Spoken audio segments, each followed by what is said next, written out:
Change begins from within. As easy as it is to look outside of ourselves and want the world to change, the truth is, it never will if we remain the same.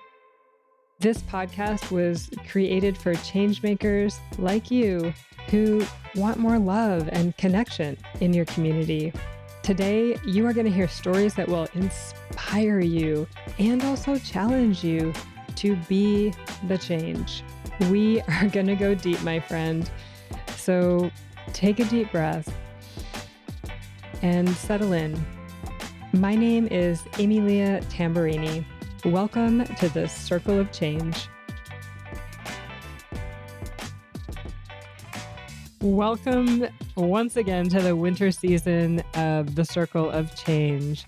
We are all about seasons this year, and I want to tell you why we are making this switch. We have been in a world governed by masculine energy for a long, long time. Masculine energy is all about doing and lists of structure and outcomes. It's also a segregated energy that keeps us separate from or in a power over Mother Nature relationship. However, we are transitioning into a new way of being, and our first episode gave us a little bit of light into what that is going to look like. Our first episode of 2022. If you haven't checked it out, please do so. But first, I want to settle in by reading a poem. Feel free to take a deep breath and soak in these words that are going to set the energetic tone of our circle today. This poem is called The Personality of Nature by Sharonda D. Sherry. As the seasons change from hot to cold, and I watch the leaves change their clothes from green to brown, from red to gold, they never seem to change their souls. They remain humble, even as they grow old. They also hold on to their spirits as they dance in the wind, even though it's man's cruelty in which they must contend. And they cannot pretend to be uncaring. And during their fruit-bearing season, they provide shade to people, but for no other reason. Then they are rooted to the earth, and they are grown and known at their birth that they must put people first. These trees are humble, meek, sleek, and I stare in disbelief as they smile and swagger in the wind. They stand firm even as their leaves begin to fall aimlessly unto the concrete. They're strong enough to withstand the rain, the snow, and the sleet. But of course, this is what the trees mean to me. They're never out for the fame nor the glory, but in their trunks and branches, you can tell their story if man or nature has been nice or cruel, and whether they're going to die soon. And the trees are animated like Christmas tunes. Trees hold and bind together like a suture, like man has never seen or done before, for this is the personality of nature. For me, this poem really brings home the power of nature and also all that it can teach us. I want to spend a little bit of time focusing on why we are transitioning into a more seasonal way of being. All the pain that you are seeing around you is a reminder that we are all connected and that what we do impacts everyone and everything around us. This pain that we are experiencing collectively, globally, is part of this transition. It's supporting us to go inward and determine for ourselves what is most important, what is needed now to heal our communities, to heal our environment, and to heal ourselves. For many people, it's becoming more about your passions. What is it that lights you up? Working for organizations or creating your own that have a big social impact in the world. Those are the organizations that are going to survive in this transition.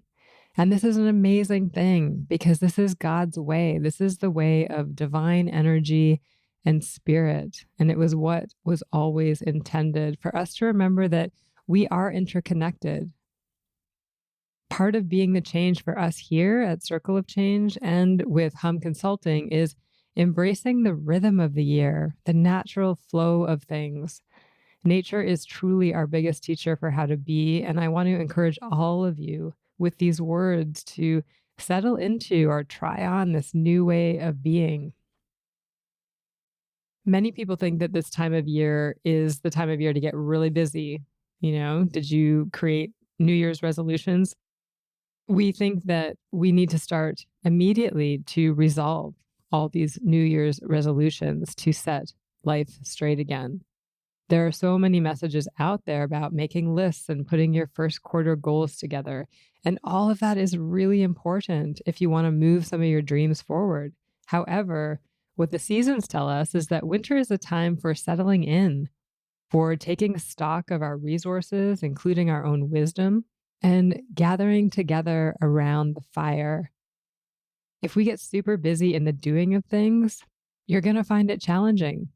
Think about what it's like to go to the gym or the swimming pool or a workout class at this time of year. Not that that's really a thing right now in many parts of the world, but you may be able to remember back when that was the flow. It is busy.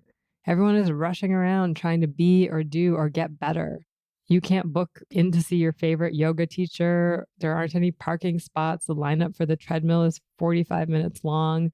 Or there's tons of people swimming in your lane that have no business being there. It's frustrating. This is the same if we rush at the door and try to bring all of our intentions to life. Two things happen here. First of all, we stay exhausted. Last year had so much busyness in it. Many people ended the year tired and then went into the holiday season, and it wasn't really that much more relaxing. And now we're already focused on first quarter goals and getting down to it. However, if you haven't taken the time to take stock on what you already have, you will miss valuable assets that you could use, and you'll probably psychologically burn out. The second thing that happens is that we will stay out of the flow. Being healthy is about cultivating both masculine and feminine energy. And feminine energy is about that flow. It's about listening to your body and hearing its advice. And as change makers, this is the direction we are headed toward. And it's not more feminine than masculine. It is a building up of the feminine muscle. I don't know if you remember, but Sunny Laborde, in our episode on reconciliation, she talked about the Western way of being. That muscle is so built up, but our indigenous knowledge and science, that muscle is very weakened. And I relate that to the feminine energy in the world as well. It's also not as honed or toned as the masculine energy. And it is our work right now as change makers to balance these things out and to find the rhythm. Now, if you're exhausted and you're still going hard and pushing yourself, that's okay. There is no shame in anything here, and there's no one way of being. I'm a great example of a slow learner in this area. Just this year, the holidays were approaching, and I did what I think I do every single year. I made this list of all the things I was going to do and create for my business, new podcasts, all the financial reconciliation. I was going to create all the modules for my upcoming Circle of Change seasonal rounds. Stay tuned for that. And December 20th rolls around, and what happened? I got COVID. Full stop. No doing of any of the things. What I ended up doing was a lot of Christmas movie therapy and reflecting on the year ahead, and not a lot of anything else. And it was perfect. Do I have all the things done? No. Do I feel more rested and ready for this year? Yes. We have been conditioned into thinking that we have to be doing all the time. That is the masculine energy that we have allowed to dominate Mother Earth for a really long time. We are in the process of deconditioning ourselves and transitioning into balancing out the energies of turning life into this rhythmic yes and instead of this structured either or approach. And it's a painful process. And it can be joyful if you draw awareness to it and give yourself some compassion and find your soul spirit sisters and brothers who support you in this unfurling. So, as you flow throughout the rest of this winter season, I encourage you to try on a few new practices if these aren't already in your routine. First of all, take the time to take stock of all that is amazing in your life right now. Celebrate it, jump up and down, give yourself a high five.